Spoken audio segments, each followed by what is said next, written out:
Hey guys, today I'm going to show you how to make this super fancy yet really easy bundt cake using a box cake mix and with just some other ingredients that I happen to have on hand. So really easy to do. This will taste great and it also looks great. So let's get started and I'll show you how I made this.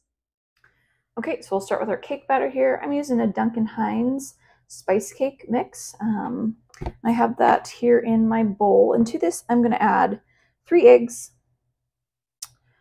1 cup of milk, and then half a cup of melted butter. So using my hand mixer, I'm going to beat this on low for about 30 seconds and then on medium speed for about 2 minutes. So I'll see you then.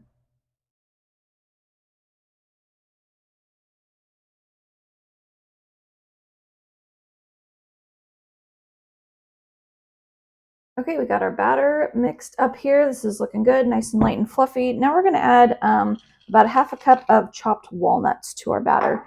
You don't have to use these or add these if you don't want to. I just happen to have them on hand, so I thought they would be good in this cake. So I'm just going to quickly mix this into my batter. Okay, now we're ready to get this into our bundt pan. Okay, so I have my bundt pan here. I've greased this pretty good so we don't have anything that sticks, and I'm just going to bake everything on top of this cookie sheet here just for a little extra stability. So we can go ahead and get our cake batter into our bundt pan. I'm going to use my offset spatula to kind of smooth out the batter as best I can. And this is going to go into a 350-degree oven for 33 to 36 minutes. Once it's done, I'll let it cool in the pan for about 15 minutes, and then I'll go ahead and turn it out. Okay, so I will get this all smoothed out into the oven, and we'll see you guys once this is out of the pan. Okay, we're back. My cake's out of the oven. It's cooling down over on the counter. And right now we're going to toast some walnuts and candy these. So these will be kind of a nice decorative touch to the top of our cake. So I have a nonstick pan going here with about a half cup of chopped walnuts in it. And I have this over medium heat. And these are kind of toasting up right now. And when you're toasting nuts, you do kind of have to watch them pretty closely so they don't burn. So go ahead and kind of get them moving around the pan pretty good, just to kind of get them toasted. So mine are looking pretty good. Now I'm going to add about a couple tablespoons worth of pure maple syrup to these.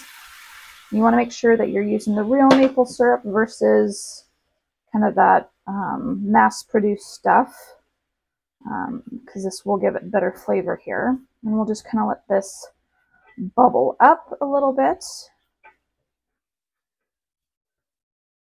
kind of like that. And then we're just going to do a little tiny pinch of salt over these to kind of cut the sweetness a little bit. Go ahead and kind of continue to kind of work these around. These don't take long at all to make.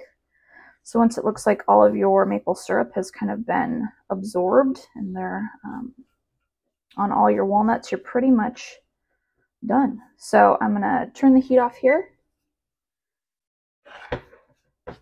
Just like that. That looks good. Now I'm just going to put these on a plate with some wax paper to cool down a little bit. And once these are completely cool, we'll go ahead and get our cake decorated.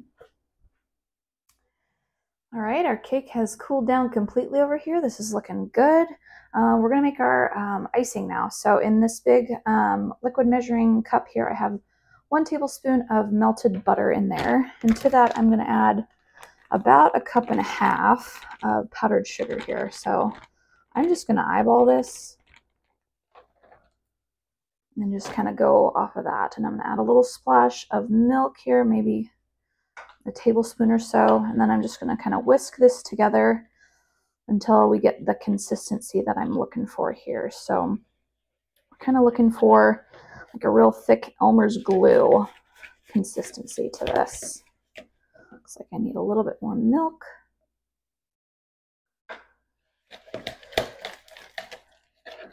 Okay, so I'm going to work this a little bit, and when we're ready to pour this on, I'll bring you back.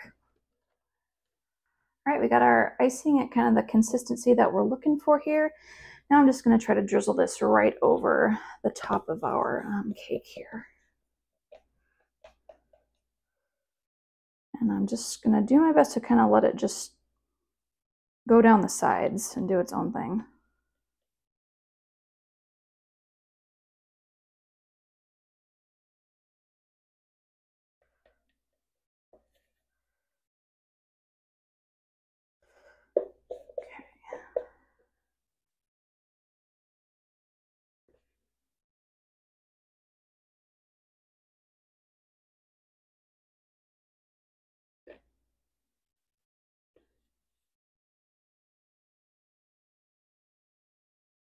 All right, that looks pretty good. I'm gonna let that kind of drip down the cake a little bit on its own, and then we'll get ready to add our candied walnuts. Okay, so we have our walnuts here that have cooled down, and we're ready to go ahead and decorate with these. So while your icing is still a little bit wet, just kind of go ahead and sprinkle these kind of on top. If you wait till your icing is dry, these won't really stick. So go ahead and do this while your icing is still a little bit wet.